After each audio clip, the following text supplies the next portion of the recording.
गाँव की पूर्वई को पोखरा चारों कोना दीप जलाय चारों कोना दीप जलाय तेनो ना कवन सिंह पियरिया चली छठिया मैया के घाट चली आदित बाबा के पास पेन्हना कवन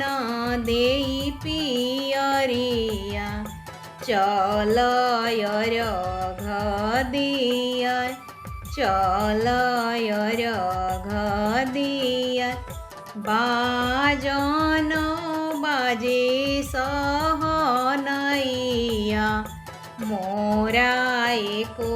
ना सोहाय मोरा एको ना सोहाय बिनारी बालक की गोदिया मोरा कुछो ना सोहाय